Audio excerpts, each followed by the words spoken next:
Claude Askolovitch. Et ce matin, Claude, on parle de Dieudonné. Il a fait son grand retour sur scène hier soir à Nantes. Oui, c'est curieux, hein, à Saint-Herblain exactement, au Zénith. C'est curieux, moins d'un an après la grande affaire Dieudonné, on s'en souvient, quand Manuel Valls, avec le Conseil d'État, avait réussi à bloquer un instant le précédent spectacle de Dieudonné.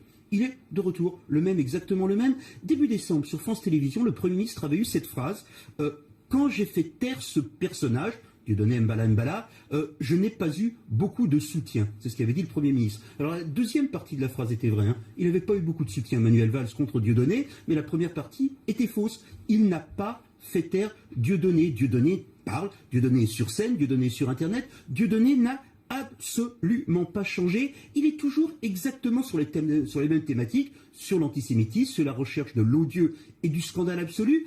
Je vais vous faire entendre un son. Dieudonné a posté ça en ligne en novembre. Vous allez entendre, il est en train de rigoler avec son petit garçon. Entendez Dieudonné. Voilà. Écoute, sur ses genoux, le petit garçon est en train de sourire et il dit « Papa, le Père Noël n'existe pas ». Et Dieudonné répond en rigolant « Ah, et les chambres à gaz alors ?» Voilà, tout le monde s'est indigné. On s'est indigné.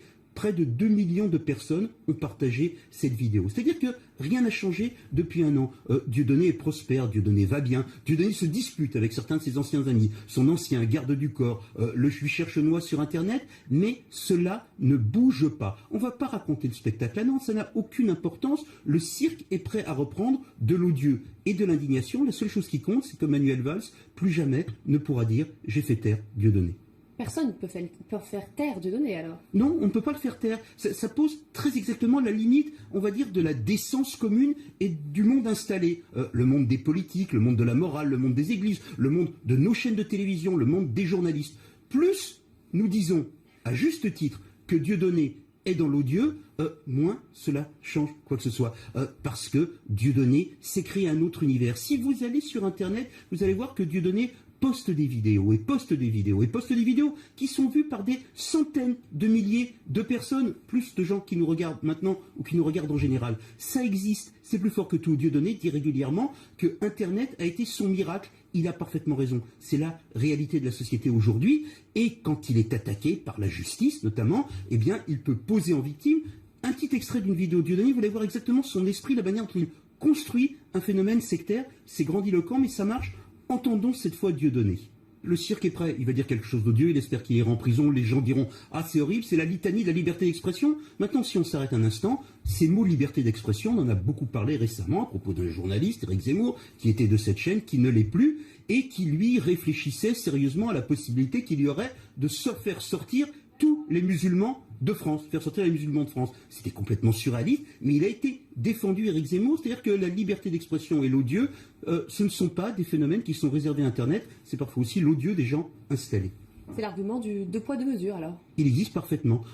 Cet argument du deux poids deux mesures, vous le trouvez notamment dans la bouche de Yannick Noah, l'homme préféré des Français, qui est un défenseur de Dieudonné, qui dit si on laisse Zemmour parler, pourquoi est-ce qu'on censure Dieudonné? En réalité, c'est une question de marché. Il y a un marché de l'odieux, il y a un marché de la haine. Ça ne se vend pas aux mêmes étalages, mais ça fonctionne. Vous avez un marché de l'antisémitisme de plus en plus glauque. Ce sont des gens qui suivent Dieudonné, qui vont le suivre sur Internet, parce que c'est plus compliqué. Vous avez un marché de l'islamophobie. On va dire que c'est un marché qui est, on dit, un peu plus acceptable. Je mets des guillemets, mais pas pour moi. Mais ça existe. L'hebdomadaire Valeurs Actuelles, qui fait des interviews de tous les grands dirigeants de la droite, est capable de faire des nœuds une sur le grand remplacement, la vraie population française qui serait remplacée par les arabo-musulmans. Voilà, ça existe, c'est pas le même marché. Nous vivons dans cette société-là où il y a un marché de l'horreur et il faut bien comprendre qu'en dépit de tous les rêves français, l'État, la décence commune, les églises, les grands médias ne peuvent pas le bloquer. Et plus nous en parlons, bien évidemment, plus nous l'alimentons parce qu'il y a cette fascination morbide pour le mal. On vivra avec. Il faut juste se rappeler qu'il fait froid aujourd'hui. Il y a eu l'année dernière des bénévoles qui étaient au contact des SDF. Il y avait des bénévoles qui s'occupent, y compris des sans-papiers qui sont dans la nature à Calais. Il y a beaucoup de belles choses qui se passent dans ce pays. On a le droit de les regarder également. On n'a pas le droit de faire comme si Dieudonné n'existait pas. Il va falloir s'habituer à vivre avec ces deux réalités. Dieudonné n'est pas toute la France, mais il en fait partie. Le marché de l'horreur. Merci Claude, votre invité. Benjamin Stora qui est un homme assiégé, hein. C'est un grand historien, c'est le patron de la Cité de l'immigration. Il est exactement à la confluence de toutes les forces mauvaises qui sont en train d'envahir ce pays. Il essaye de résister, on en parle avec lui.